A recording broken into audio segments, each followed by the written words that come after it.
What is this? Tamerlane, an history of the Timurid Empire. I've never heard of this, so, you know, it's a short one. Let's see what this is about. By channel, Tamerlane, an history of the Timurid Empire by Epimetheus. Epimetheus? I don't know. French language? I'll watch this one first, though. Here we go.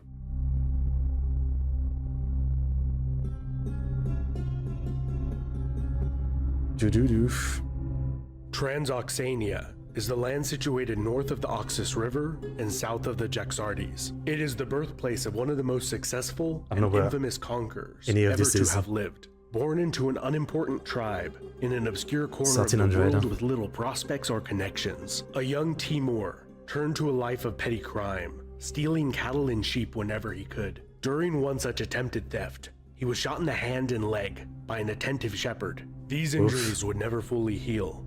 He would carry them for the rest of his life, giving him the nickname Timur the Lame. The Lame? Tamerlane, as he is known in the Tamerlane. West. The Mongols... Okay, that's something. Damn, why are all these old rulers being called like the shittiest name? I mean, I guess it's all posthumous, you know, because if people did it during the reign, they would be killed, but damn. Damn, they're really getting bullied. Successors of Genghis Khan had dominated much of Eurasia in the century preceding his rise to power. Okay. With the exception of the Golden Horde, these great Mongol powers became increasingly dominated by their own subjects. In the 1330s, the Ilkhanate, with its heavily urbanized population, was severely ravaged by the Black Death, with the Il Khan and his sons being killed by the plague, which led to the rapid disintegration of the Ilkhanate into various small petty states. In the Chagatai Khanate, power passed to localized chieftains of largely Turkic or mixed Turco-Mongol descent, with the Chagatai Khan taking on an increasingly diminished role. As order increasingly gave way to chaos, plague, and anarchy, Timur began his ascent to power. With only 7 followers and 4 horses at his command, he successfully played off the tribal chiefs of Transoxania against each other for his own benefit, serving as a mercenary commander. When Tughlaq Khan of the Chagatai invaded Transoxania to restore order, Timur switched sides and supported the invading Khan. I guess I do know a little bit about this. I think like this was the time just after the Mongols conquered like most of Europe. And I think the Golden Horde was like where they had Russia and some of that part of the world, right? But yeah, I do remember from another video I'd seen that, yeah, like they conquer it, but after that, yeah, they start like fighting between each other. But I don't really know more than that, more details. Initially rewarded with the governance of Transoxania, Timur fled to what is now Afghanistan, when the Khan replaced him with his son. Although illiterate, Tamerlane was fluent in Persian, Mongolian, and Turkic languages, which he used to great effect in gathering all manner of malcontents to his cause. With a small but highly motivated nomadic force loyal to him, he successfully conquered Transoxania, and after having his brother-in-law murdered, he became the sole ruler there. A year later, in 1370, Tamerlane took the Arabic title Emir, meaning commander, lacking the prestige to take the title Khan or Caliph, which were associated with the descendants of Genghis Khan and Muhammad. Since Timur was not a descendant of Genghis Khan, he found one and installed him as a puppet Khan with no real power. Over the next decade, he consolidated his rule over Central Asia. I'm actually surprised he actually cared. Like, I feel like in history there's so many kings and rulers that wouldn't have cared. They'd be like, yeah, I don't have the blood, or I'm not from the lineage, but I still am Khan or something.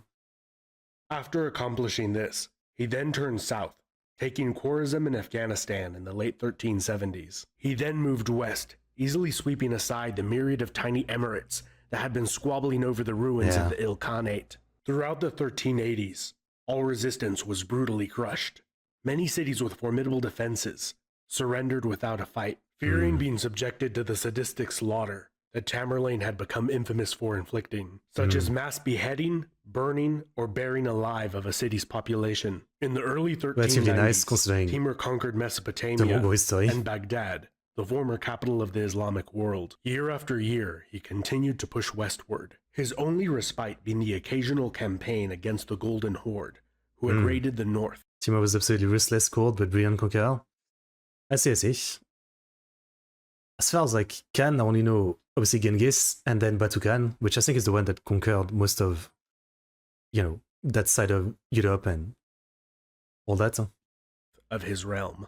He installed Toktemish, a Khan he believed would be loyal to him, as head of the Golden Horde. But from Egypt to Anatolia, a frenzied panic consumed the populace and its leaders. As Tamerlane ravaged what is now Syria, Toktemish betrayed him and the Golden Horde invaded yet again. This time, Tamerlane moved north with overwhelming force. His army of 100,000 indiscriminately destroyed towns, villages, and cities. Toktemish was deposed by his own people after Tamerlane won a string of decisive victories during his 2-year campaign. Tamerlane had no desire to rule over the arid northwestern steppe lands, but only to secure his northern border, which he did. The devastated Golden Horde would never recover, and would diminish and fragment soon after. Timur then began to receive reports of internal instability in what was arguably the wealthiest empire on the planet at the time, the Delhi Sultanate.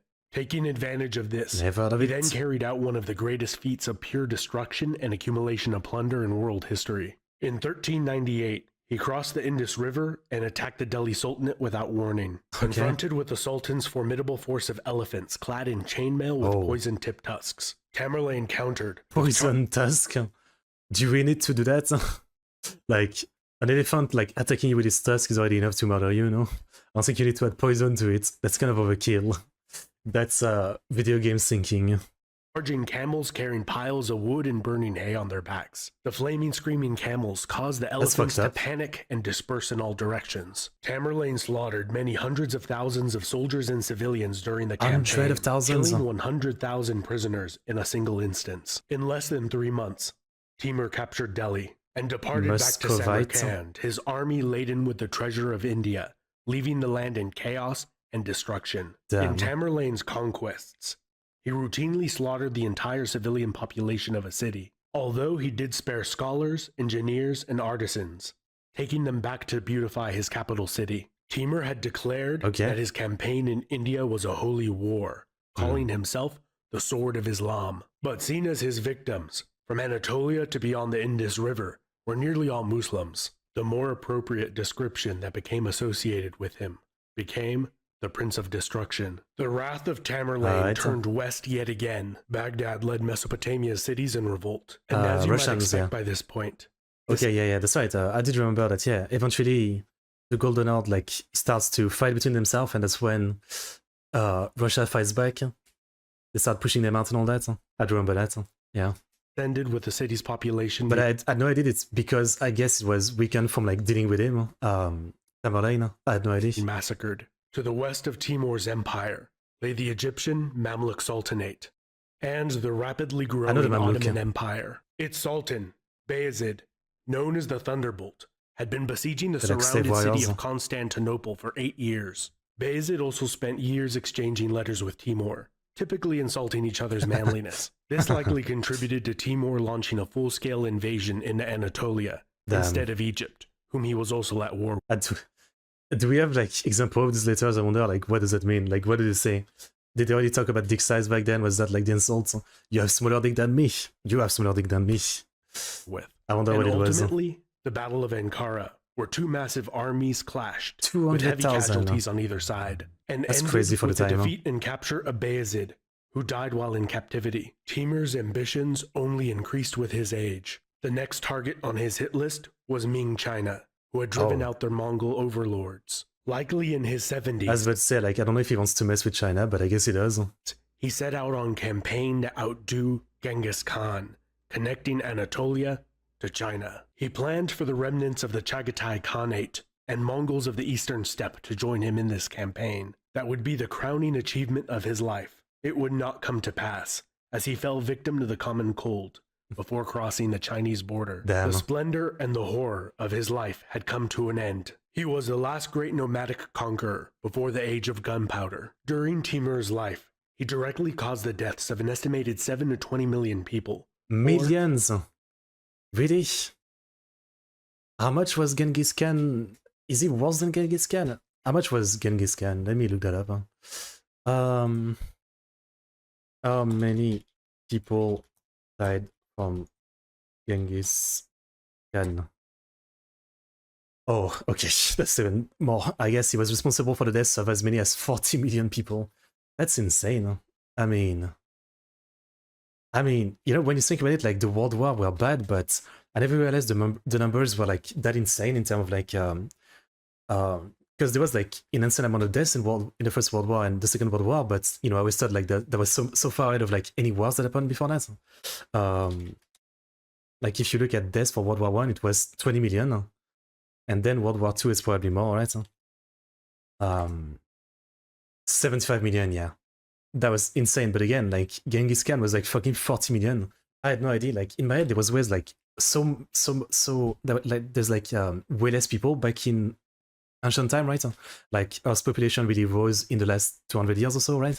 So I never thought, you know, like when I always think about like old stuff like Genghis Khan and stuff like that, you know, like I know he murdered a lot of people, but I never thought there was that many people to murder, like literal millions and millions. I always assumed it was like, yeah, like hundreds of thousands maybe, but that's insane. That's way more insane than I thought.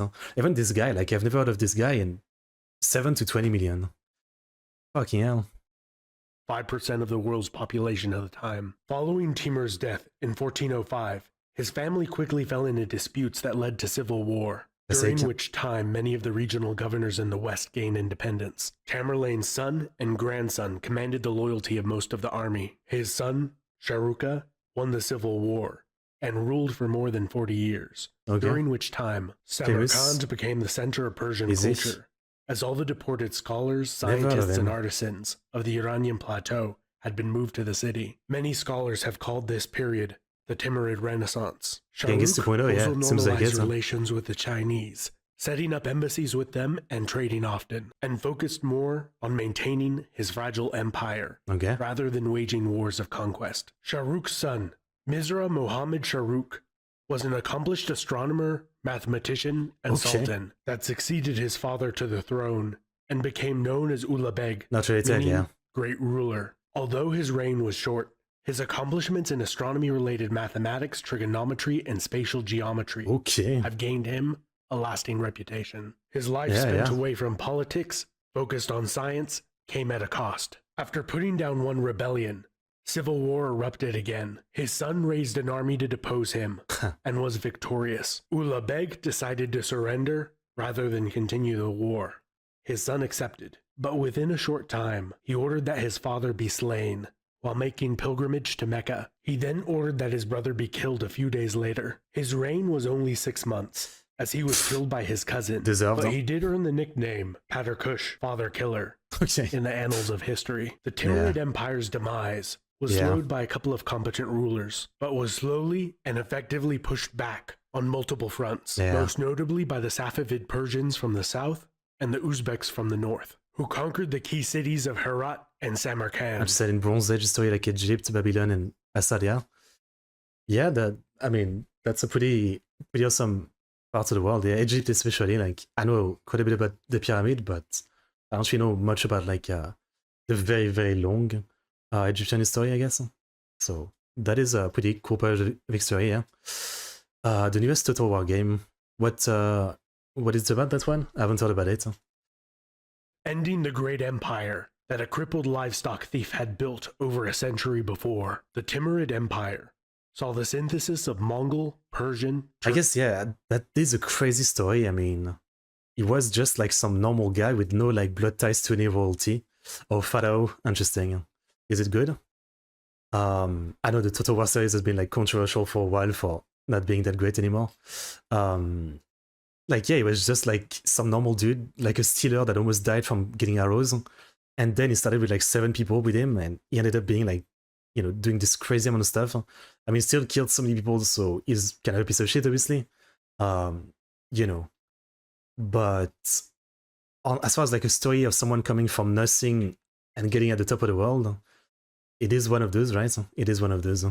Turkic and Islamic societies. The updates made it good. The goals, methods, and ideology of the Mongols were combined with Islamic religion, Turkic language, and Persian bureaucratic structure and culture. This amalgamation would influence the later Safavid Persians, and in the 16th century, one of Tamerlane's descendants would found the empire of the great Mughals of India that would have a profound impact on that country for centuries to come. If you enjoyed this video, be sure to like, comment, subscribe, and hit the bell icon to get notifications every time I make more content like this. And if you're not broke, and feeling generous, you can help me out with the cost of continuing to improve these videos over on Patreon. This has been Epimetheus. Thank you so much for watching.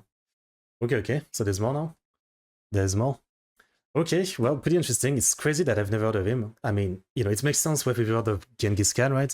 Like 40 million people, but this guy wasn't nothing. Like, he killed like an estimated 7 to 20 million people, which is a pretty insane amount. And again, I guess I never really understood numbers that much. You know, in my head, like in any old war before World War I and War II, maybe Napoleonic Wars, I know it was a few million, but before that, I always assumed it was at worst, you know, a few 100,000. But I guess, you know, the distinction is that I guess it's very easy to just murder civilians, which is what seems like the Mongols were really good at. You know, I don't know if we can praise them that much. I know they were supposed to be master of wars, but when like most of your like numbers of kill is civilians, I mean, yeah, I don't know if it's that great, right? I guess what happens later down the line is that, you know, generally there's, well, except in World War II, obviously, but I guess in a lot of later wars, there's less of an emphasis on like just murdering civilians. It's mostly wars between the armies, and sure, there's always a ton of civilian deaths, but in comparison to, the Khanate who seem to just love murdering civilians and not just like a few, but literally like exterminating everybody, I guess there's less later on.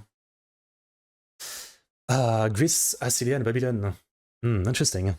You know, I always thought Babylon was fake because I know it from Fate, and so I always thought it was like some kind of like imaginary kind of thing. I didn't know it was a real country or something. Timur's descendant becomes the ruler of India. I see. Okay, well, very interesting. I mean, it just shows how much you don't know. Like, you know, Arkan, he has done so much, and I never heard of it. I mean, again, I never listened to history in school. That's probably the reason. Insane story. Thanks for the history lesson. Okay, damn, that's something. All right.